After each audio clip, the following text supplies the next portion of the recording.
Good afternoon, everyone. Welcome to day 7 of the Ontario Coaches Conference and today's session, Planning a Safe Return to Training and Competition Following a Lockdown. A few housekeeping items for you before we get started. This session will run until approximately 4 p.m. You may use the public session chat on the right-hand side of your screen to ask questions to be read aloud at the end of the presentation. If at any time you need assistance, you can contact the CAO team by using the chat box in the bottom left corner of your screen that says Contact CAO, and a member of CAO will get back to you. Today's session is being recorded and will be available for viewing within 24 hours from the Sessions tab. My name is James Bruff, Director of Performance Pathways at the Canadian Sport Institute, Ontario. We're a proud partner of CAO, and we hope that you've found value in the sessions that CSIO has been privileged so far to deliver. Today, we're delighted to have Nicole Background, a strength and conditioning coach practitioner with the CSIO. And I've also been able to work with Nicole in various other sports, including judo and artistic swimming. She currently works with Athletics Canada and is also a former judo national team athlete, bringing a unique expertise to her research and education. Please join me in welcoming Nicoles Background. Over to you, Nicole. Hello, everyone. I'd like to give you a brief introduction, which essentially is adding on to what James said. But my name is Nicole, and I'm a former judo team national member for Canada. I used to compete all across Canada, US, and Europe in hopes of achieving my Olympic dream. However, plans change, and due to my experiences as an athlete, I was introduced to periodized strength training from some of my phenomenal coaches.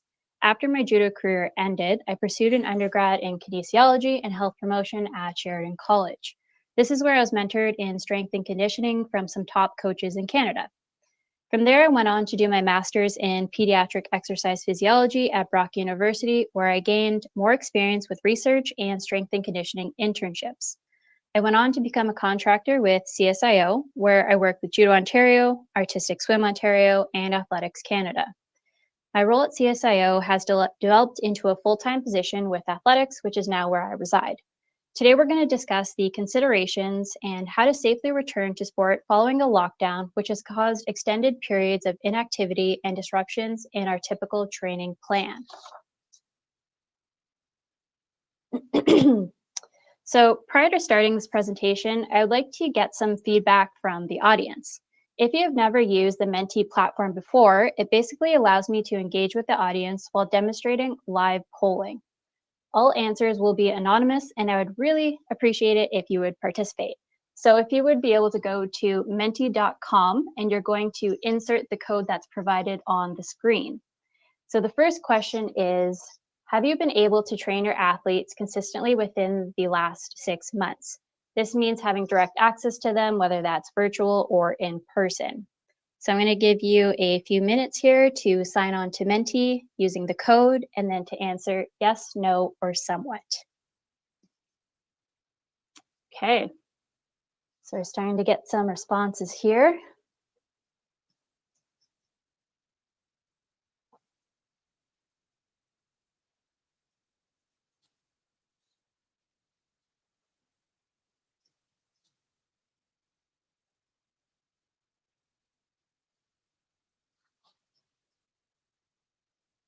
Okay, yeah, we're still going a little bit here.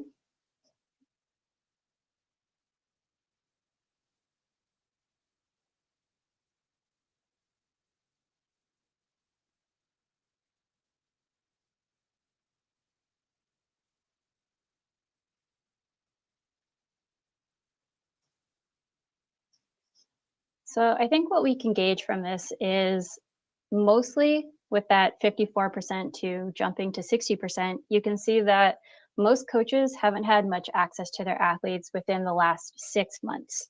You have some people who've had maybe sporadic access due to the varying degrees of certain cities and facilities opening up and then closing down again. And then you have the smallest percentage being they've been able to have access to the athletes consistently, which is great for those individuals. So we're going to leave it at that. So my next question for you is, what do you feel are the biggest challenges to returning to sport? So when you're on Menti, you should have the ability to put in up to 3 responses. You can put in more if you prefer, but I'd like to gauge at what are your biggest challenges that you feel like you are facing starting to return to sport as we're starting to gradually open up again.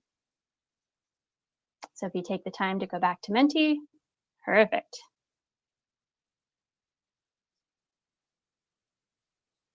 Okay, so we're seeing things like inactivity, mental state. Yeah, it's been hard for a lot of coaches and athletes, feeling isolated, not having that same support system from their friends, low motivation. Yep. Things like injuries. So maybe certain athletes haven't had access to the same level of rehabilitation from coaches or therapists due to the closure of certain facilities. So as you can see, everyone's in the same boat. There's a lot of different challenges that we're facing, and this is a large part of certain things that we need to consider when we're starting to return to sport. So I think some of the biggest ones are things like injury, low motivation, access to facilities, and I'm sure there's other things like physical preparedness, access to facilities, like we said, maybe some budget cuts. So maybe there's less staff available, maybe not as much funding for travel, fears of getting sick. That is still a very real fear. So thank you everyone for taking the time to respond. I really appreciate that. And I think you can get the gist that we're all relatively in the same boat. There's a lot of challenges to face. So we're going to move on. I want to talk about what a typical season may have looked like. So in a typical year, there are various cycles in which athletes will undergo. When in a typical season and out of season will occur will depend on the sport, but regardless of months, there's a pre-competitive season in which athletes will focus on physical preparation, technical and tactical work. This will lead them into their competitive season, in which they'll maintain their physical capacity and demonstrate their technique and tactical work they have acquired through games and tournaments. Following this period, there may be a few weeks termed a transition period in which the athletes will completely recover from the pre-competitive and competitive season. On average, this is generally 3 to 4 weeks in which they have had off completely. Following this, they'll go back into general preparation and starting to build back up into the being prepared for the upcoming season. However, due to COVID, we've had quite a troubling year. And as you saw from the polling, a large majority of coaches haven't had access to their athletes within the last 6 months.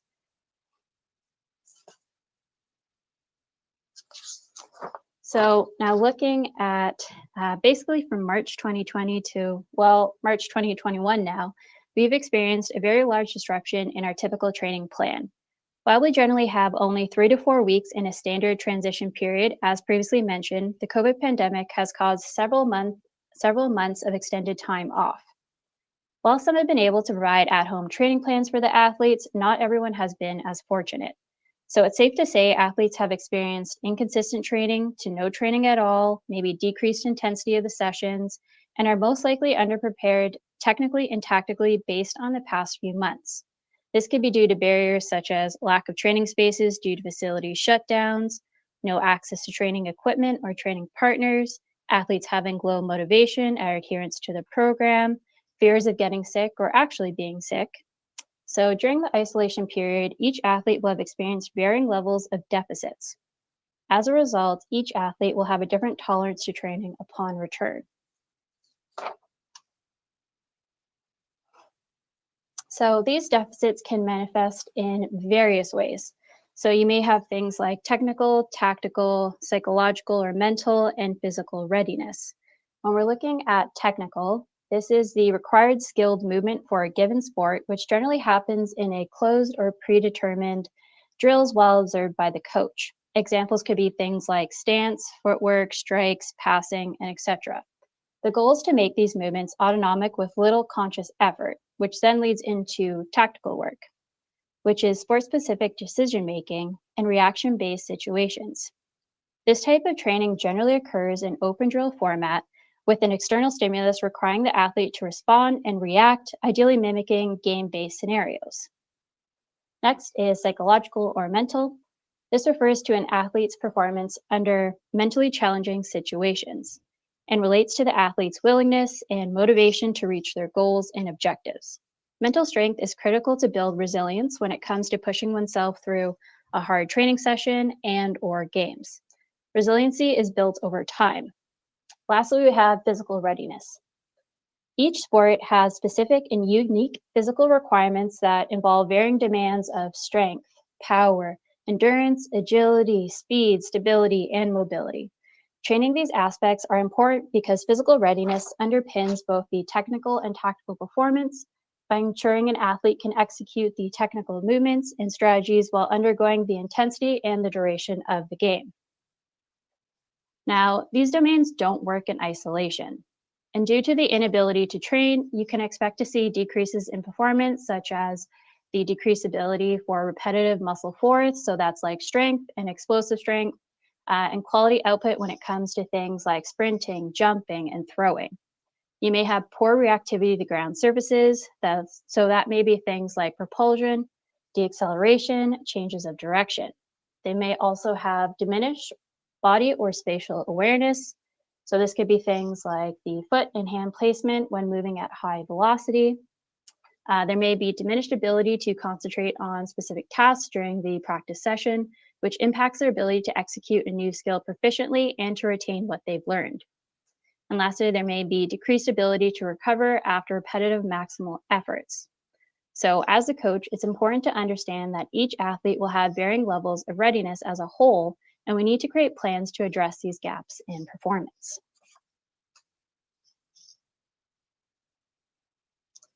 So with facilities, fields, courts, and etc. starting to reopen in most cities, it's time to start thinking about the process of returning to sport and to consider some of the issues you may face. And some of these may include modified or reduced preseason schedules, increased risk of injury and overtraining. Athletes may have extreme deconditioning or mixed levels of preparation among their teammates following an extended time off, changes in body composition, whether that is weight gain or weight loss, slowed or interrupted progress with individual rehabilitation programs, and facility and program challenges relating to ongoing fears and social distancing. So some of the most troubling barriers are returning to sport are things like the modified and/or condensed preseason schedules, varying levels of physical preparation, and increased risk of injury and overtraining.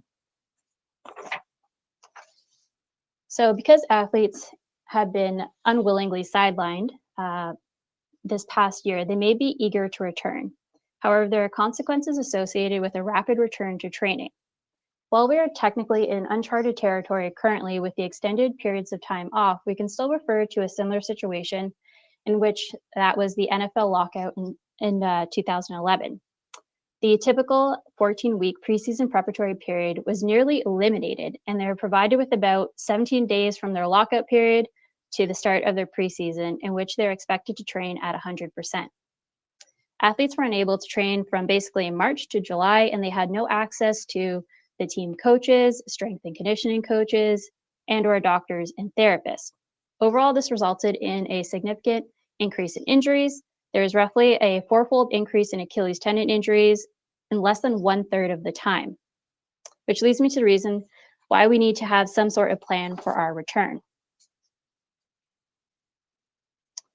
So today we're going to discuss how we can determine where our athletes are currently at, and then what was the appropriate time frame and considerations for the return, and then lastly, how can we manipulate our practice structure to accommodate for a more gradual return. So we're going to start with assessing the starting point of our athletes. So prior to the season, it's sometimes common practice for a coach to provide athletes with an extensive document that covers various factors. This is called a comprehensive needs analysis, and it may include things like playing status, injury history, personal health history, what medications they're on, their living arrangements, their training status, their nutritional status, training goals, lifestyle, and behavioral factors. So to break some of these down further, their playing status may involve, let's say, their level of play, their position, years of competition at a given level. Next, you may have things like injury history, and this could be a complete list of injuries, old, new, and current from head to toe. For the current injuries, it could be things like when was the onset of pain, what is the severity of pain, and then referring back to previous or current injuries, tests they've undergone for these injuries, so whether that's x-rays, CT scans, MRI, ultrasound, and lastly, have they ever casted anything? And then to break down the lifestyle and behavioral factors, coaches may want to know how many hours per day do they spend being sedentary? How many hours per night do they get of sleep? How much water do they drink per day? What causes stress? How do they cope with stress? All of these factors may be used to better understand the athlete you'll be working with and how to adapt your program to the athlete. So another method is performance testing. So sometimes we may do testing to establish a baseline, create a comprehensive analysis of the athlete, provide feedback on what areas they may be weak, determine their training level. It might be to educate athletes on their needs, it might be to predict performance, determine effectiveness of the program, or to establish goals. Testing is specific to each sport, with the test you choose may depend on some of the following factors. So what is commonly used already in the sport? This allows you to make comparisons between gender, level, age, and etc.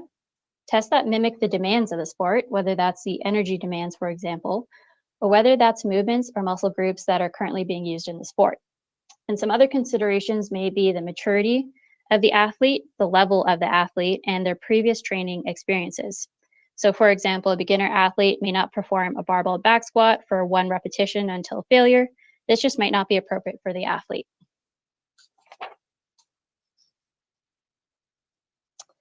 So there are clearly different ways to determine your athlete's starting point, one of them being the comprehensive needs analysis. However, the problem with this is that it may require additional hours to not only design the document and analyze each response, but it also adds increased work for the players and parents, which may result in a low level of completion. A comprehensive needs analysis may take up to 10 to 15 minutes to properly complete. Another method may include the preseason testing to determine factors such as physical, psychological, and tactical readiness.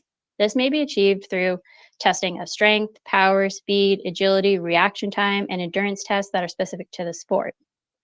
The scores may then be compared to their baseline values. However, due to the extended period off, there may be a greater risk of injury due to testing the athlete at a lower level of physical tolerance to load.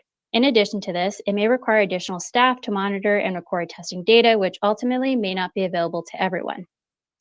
So there are some alternative methods to address some of these problems, which may simply be to determine their average activity time per week for these past few months, and to assess the warm-up to determine whether you feel your athletes are at a lower or higher end of readiness and return and are able to return based on specific characteristics. So by addressing their average activity level, you're reducing the load of work on the parents and or athletes by asking 1 question versus 10.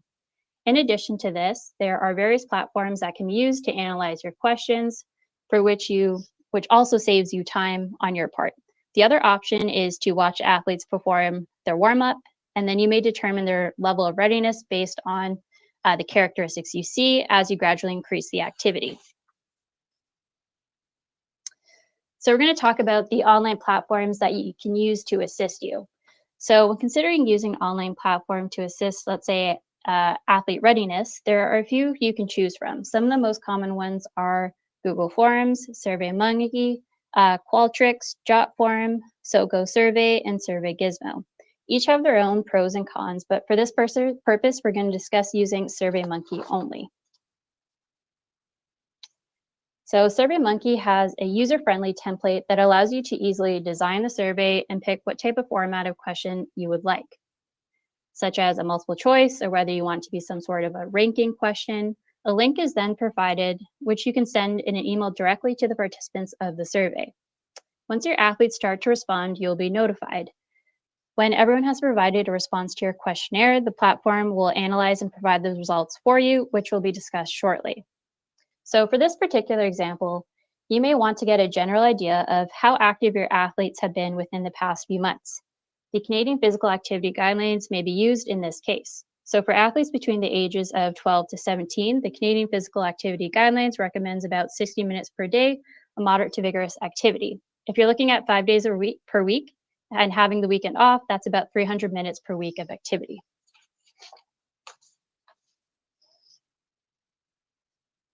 So for the results, they're provided in a clear format to demonstrate where the bulk of your athletes have answered.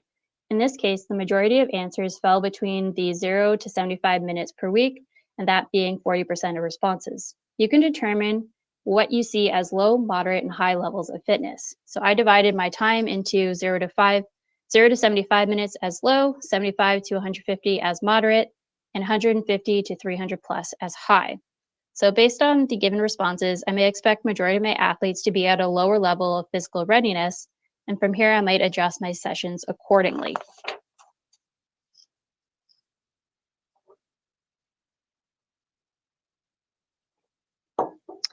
So in combination to assessing the general fitness prior to training, you may also consider using a warm-up to gauge your readiness. So a typical warm-up may last 10 to 15 minutes and may consist of the following components. So things like general temperature increase, dynamic stretching, movement prep, and some sort of max effort drill to really prime the athletes for the session. When it comes to general temperature increase, you may have examples like jogging, skipping, high knees, butt kicks. For the dynamic stretching, it may be things like inchworms, lawn bowlers, or the world's greatest stretch. Their movement prep, it may be things like working on running mechanics, working on ball drills, landing or jumping mechanics. And then for the max effort, it may be ramped sprints, jumps, or throws. So this could be a good opportunity to watch how your players are responding to the warm-up. Generally, the warm-up gradually increases in intensity to prime them for what is to come in the practice. You could then determine the overall level of your athlete as low, moderate, and high level of physical, technical, and tactical readiness based on the characteristics they show. Physical readiness may be related to the physical symptoms listed. So that could include the inability to catch their breath, whether they have extreme redness or flushed skin right off the bat. Maybe they're falling behind in their pace compared to the other athletes. Maybe they're nauseous or they're presenting with signs of dizziness. And then while the technical may be related to execution of movement, so you could look at things like how does their passing or footwork look, for example.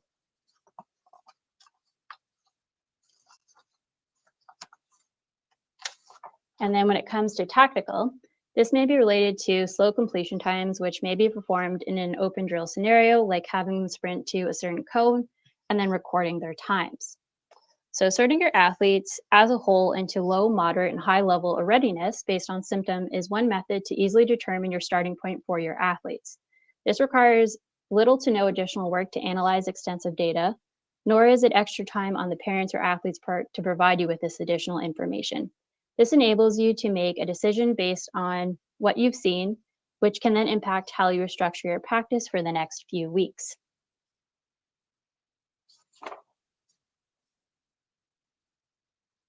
And then based on the symptoms I had here, I decided to go with low readiness, maybe presenting with 4 to 6 symptoms.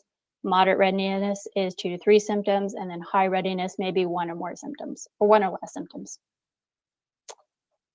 So once we established our starting point, we can then address how we approach our return and the considerations and the guidelines for this. There are numerous considerations when it comes to performance.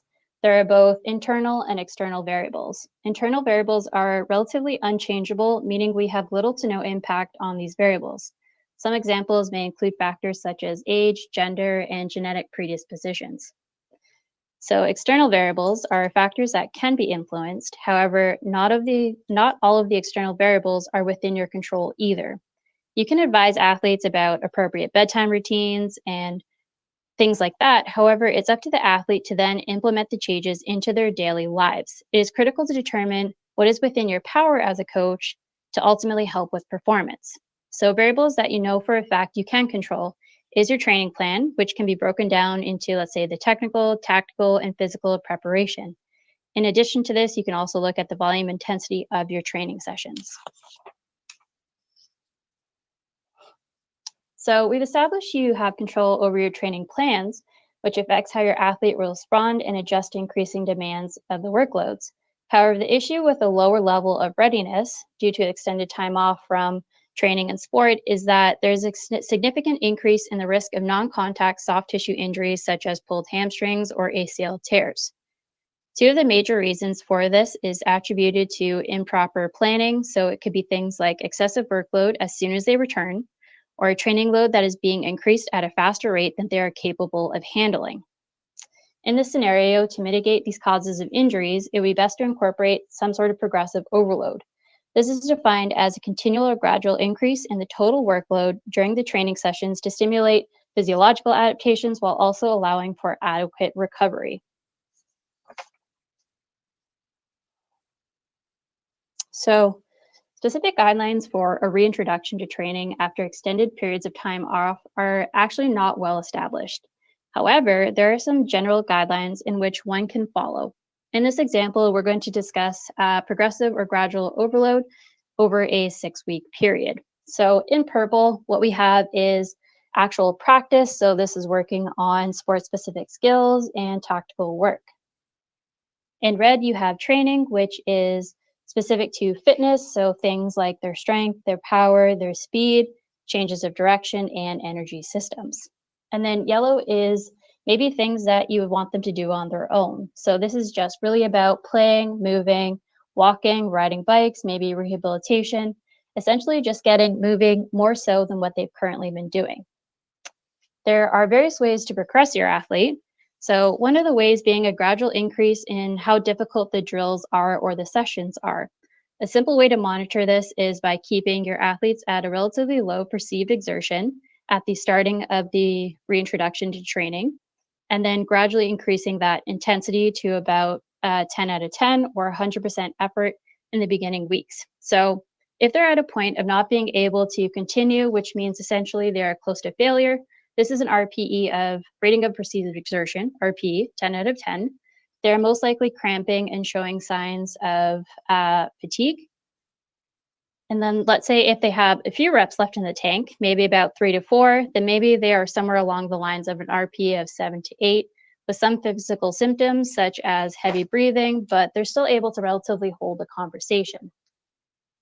And then if they're able to complete an activity with the ability to perform greater than 5 reps, and hardly showing any physical symptoms, then they are somewhere in the 4 to 6 range, ideally starting at a lower end of the RPE scale and gradually building each week is one way to mitigate some of the injury risks associated with turning too fast.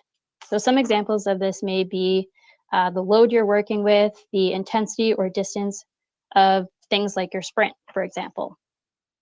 Another way is to look at the volume. So this is the amount of exercise, drills, reps, distance, and contact times you may have your athlete perform week to week until they're able to tolerate what they would have been doing in standard training.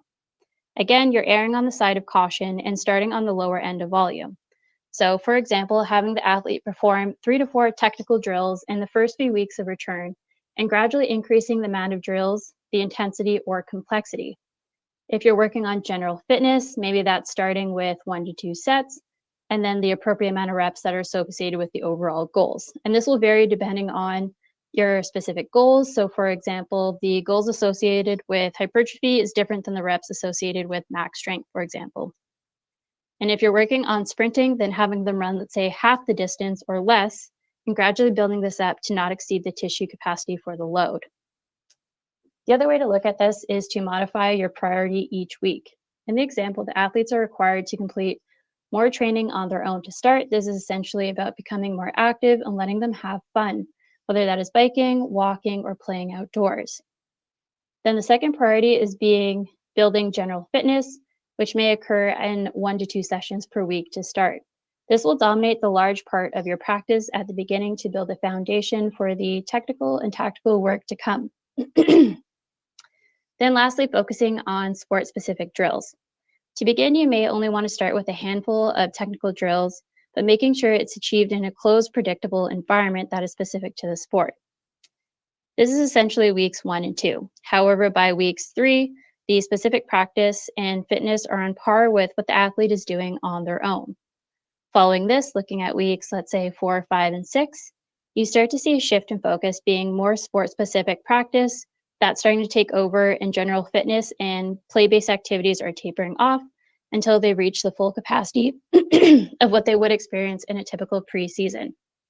As coaches, you may be eager to make up for the lost time and jump right into the technical and tactical work being the bulk of the session.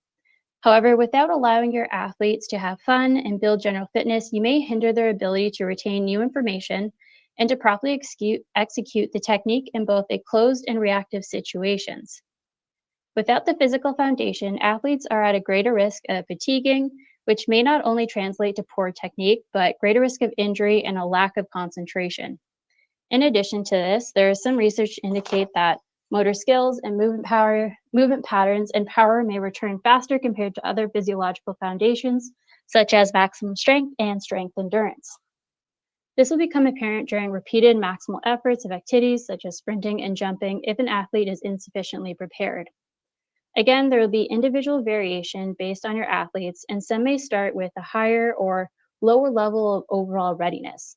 Based on some gradual return to play programs that have been implemented, some athletes have been able to return to full training just after 4 weeks of base workouts, while the more fortunate athletes, so ones who've had access to training, may be ready after 2 weeks. The best practice for return to training is unique to you and your athletes and all of the internal and external variables that make up their performance. This is what makes it difficult to prescribe exact methods for you to follow. Having said that, I hope the considerations discussed can provide a guideline for your gradual return to training. So we discussed considerations for a more gradual return. However, I would like to break this down further and discuss how the structure and goals of your practice can be manipulated to accommodate a more gradual return by looking at what an early, mid, and late return may look like.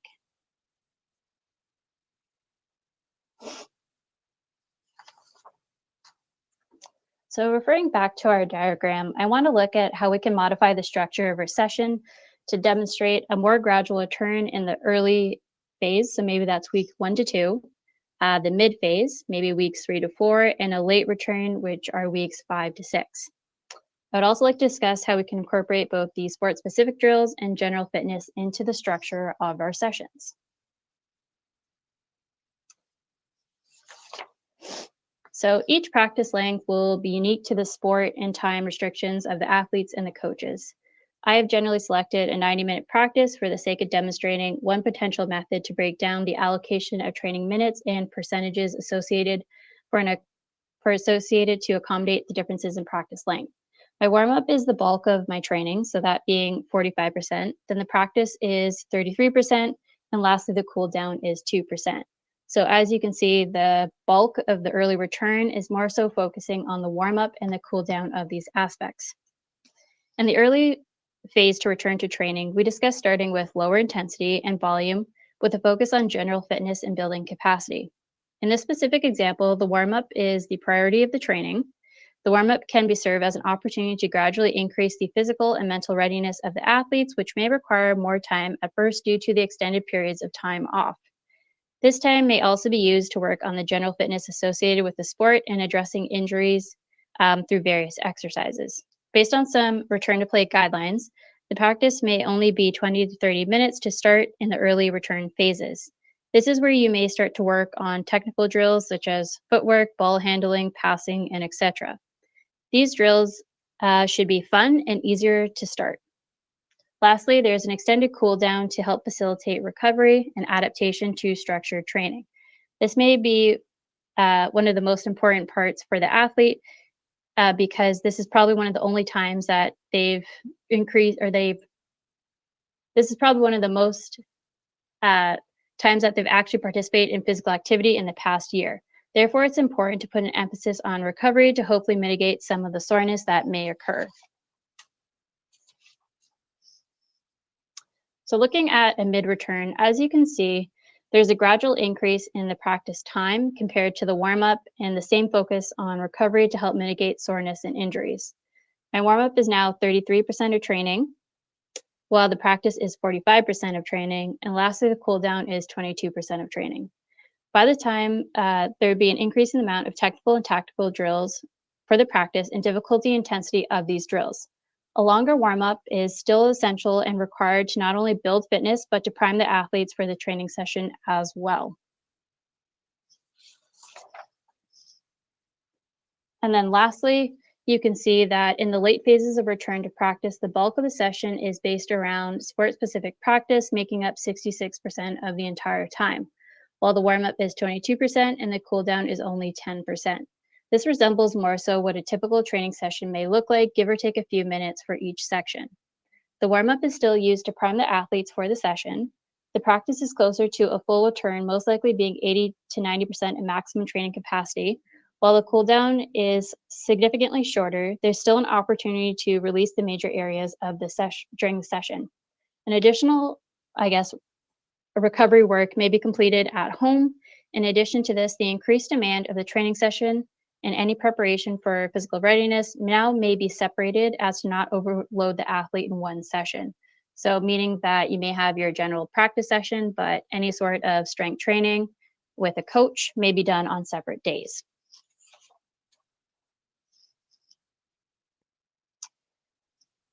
So we're going to further break down the components of each section in the early, mid, and late return phases. Since the early and mid section has an increased warm-up times, this means that more can be accomplished in the initial return. So in the early phases, you may have a debrief with your athletes. This may include things like, how are they feeling about training? Were they excited or motivated to come back? How are their bodies feeling? Do they have any issue, aches, or pain you need to be aware of?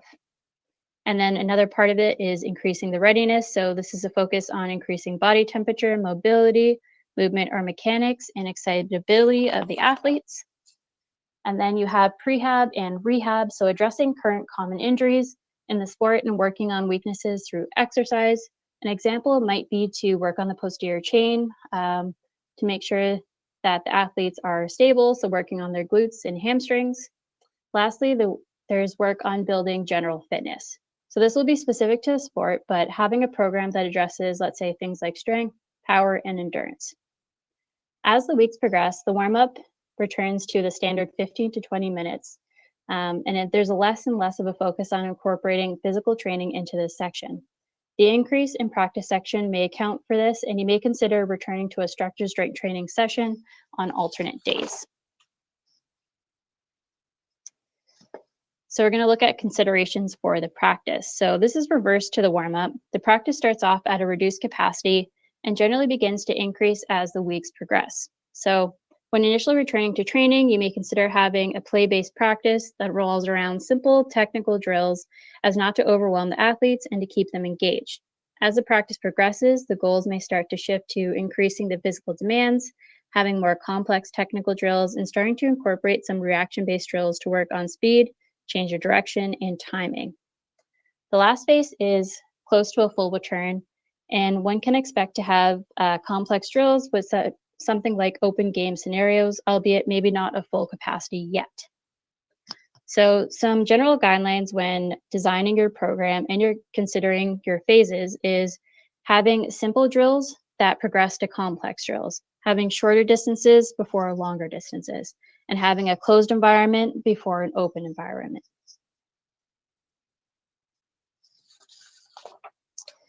So in the early return to mid-return phases, there's an increased time to help with recovery to adapt to increasing demands. So starting with the early and mid phases, you may want to debrief with the athletes again. So this is determining how they enjoyed the session, how they feel they performed. And you might also want to discuss the holistic approach to health and performance. So you might end up giving them guidelines on their sleep, their nutrition, hydration, and stretching, and etc. And then you also have things like working on soft tissue release, with foam rolling and or stretching. And as you start to progress, the purposes may be the same, but the importance may shift. So focusing on stretching and cooling down versus having longer conversations, trying to educate them on areas of wellness and performance. This may be just used to quickly check in and see how they're feeling. By the late phase, the cool down resembles more of a standard, time period of 5 to 10 minutes in which athletes can stretch as a group, have a quick debrief on their performance and goals, and then they're expected to additional recovery at home or on their own time.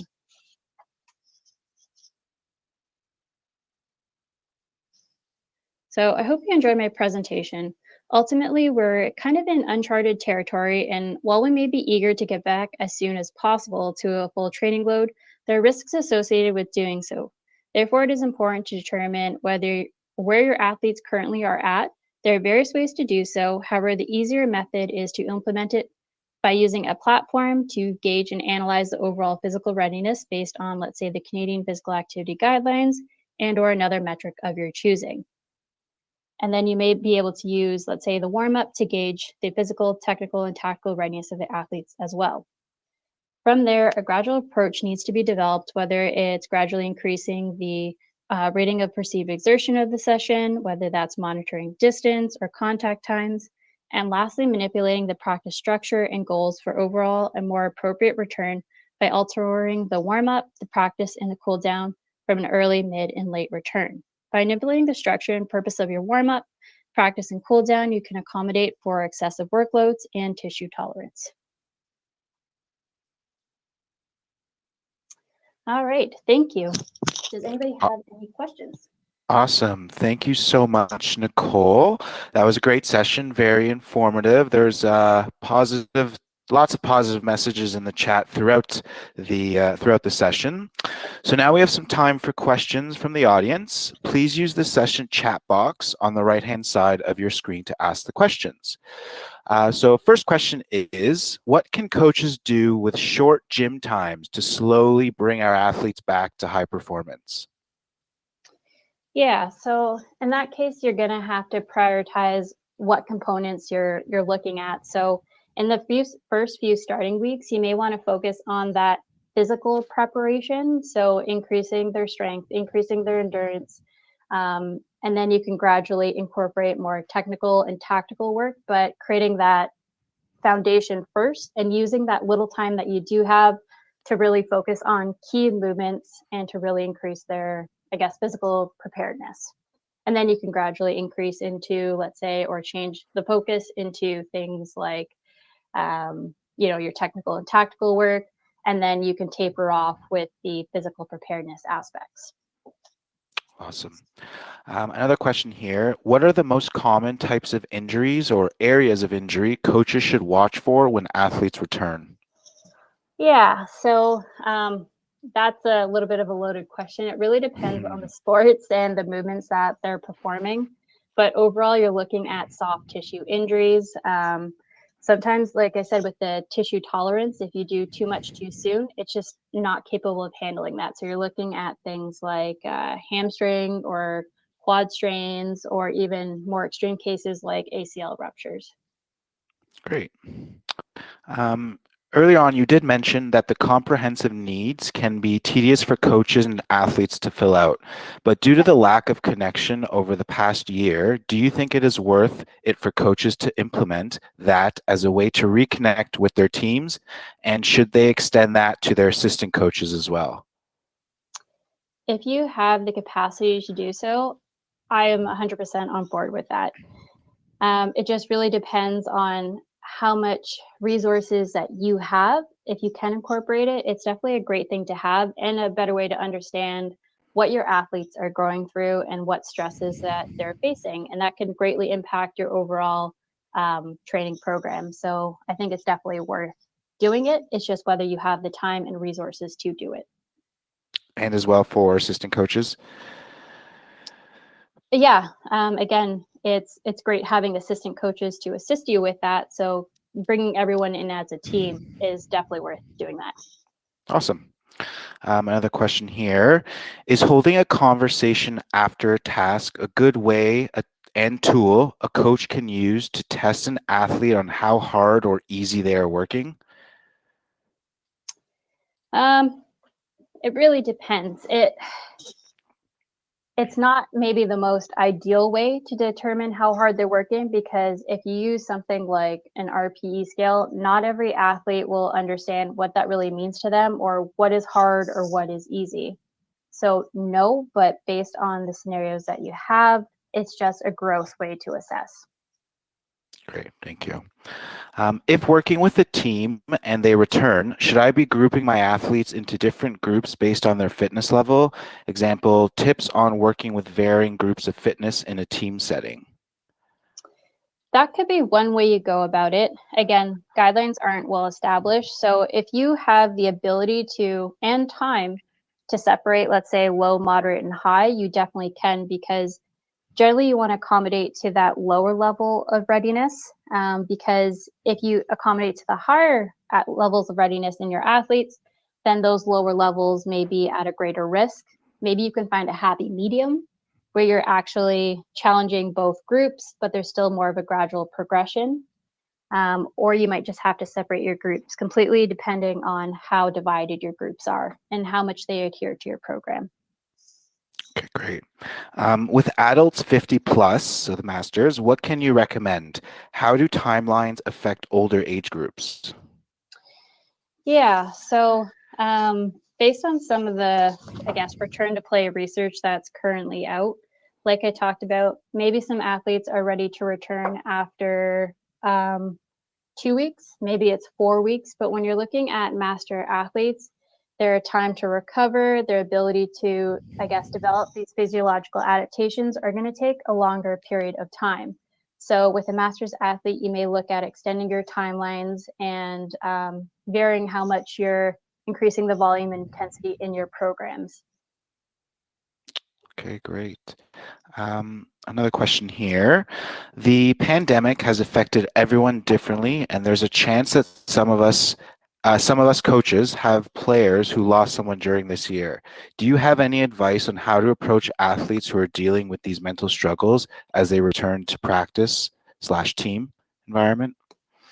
Yeah, that's a really hard way, a really hard thing to deal with, definitely. One would hope that being with their friends in a play-based scenario will make them feel comforted and supported in a way. But in that case, dealing with grief and dealing with loss, it may require additional support, whether that's talking to, let's say, a guidance counselor, a mental health professional. So you may need to bring on additional support or suggest that the parents get them additional support. Okay. Is there a specific timeline for, say, 6 months off? Means it will take 6 weeks to get back to shape. So, for example, a formula that says X time off means Y time to get back into readiness. The Australian Sport Institute has a general, I guess, formula that was, I think, previously published in 2015. However, it really depends on a lot of different variables. So there's not exactly an exact way to answer that. You may use the equation, but then you still may have to adjust based on what you're seeing with your athlete, what they're going through, what does their environment look like, what are their stressors, how are they adapting to your training plan. So you could use some sort of equation. Like I said, the Australian Sport Institute has provided some sort of guidelines, but even recently they've kind of started to go away from that because of the individual demands of the sport and the individual demands of the athlete and what they're going through. Okay, thank you. We've actually had a few coaches ask this question. In your opinion, what is the world's greatest stretch? The world's greatest stretch is kind of being in a plank position. They may bring one foot up into like a lunge position, and then they may do sort of like a reach to the sky, which gets the front of their hips. It gets a little bit of their upper spine or thoracic area. And then you can also add in a part where they stretch that front leg. So it gets a little bit of the hamstring. It's just called the world's greatest stretch because it targets a lot of areas. Awesome.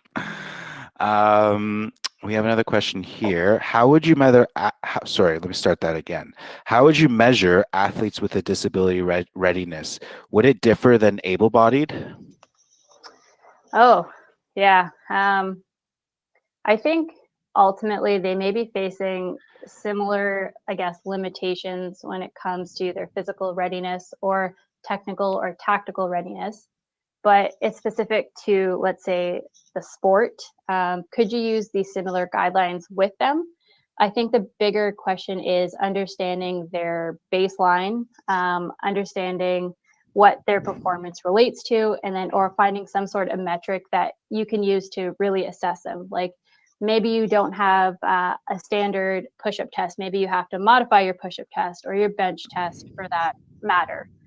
So it's creating a metric that's really unique to the athlete. But that one's, I think overall they can still do a similar guideline to return, but getting more information on the background of their condition is important. And then hopefully you would have maybe previous metrics that you could base off some of their results as well. Great.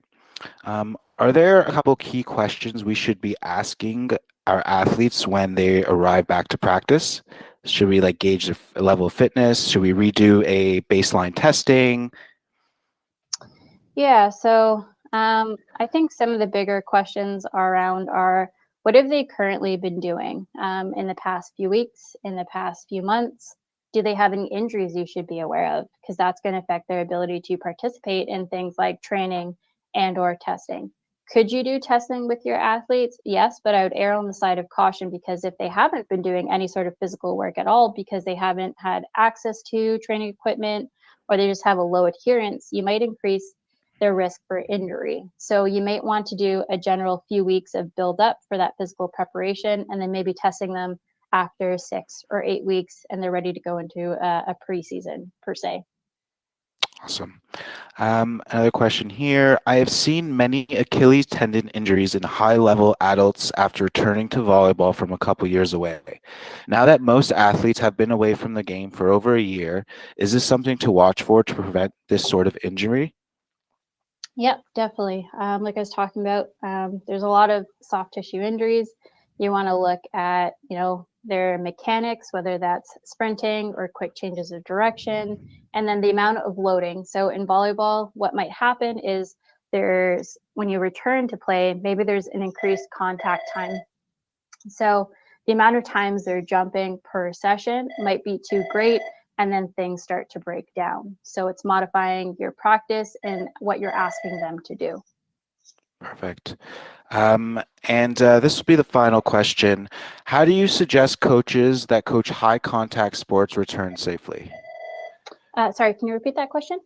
How do you suggest coaches that coach high contact sports to return safely? Yeah, so I guess, again, with that high contact, you might be at an increased risk of injury if you were to go full tilt right off the bat.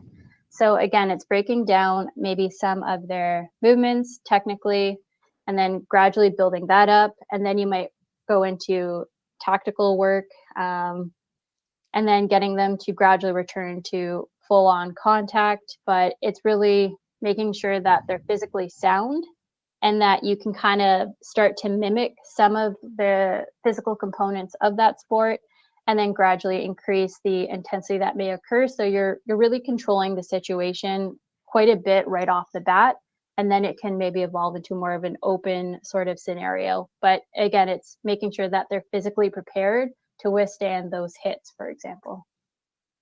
Awesome. Well, thank you, Nicole, and thank you everyone for attending. The next session of OCC21 takes place tonight at 7 p.m. with Amazing Race Canada finalist, Queen's University football coach, teacher, speaker, business owner, Kwame Osei. As well, if you have missed a past session, you can view all past recordings in each individual session. You will have access to this hub for 30 days from the end of the conference. CAO will make the video links public for you to watch outside of the hub at the conclusion of the conference. See you at the next session.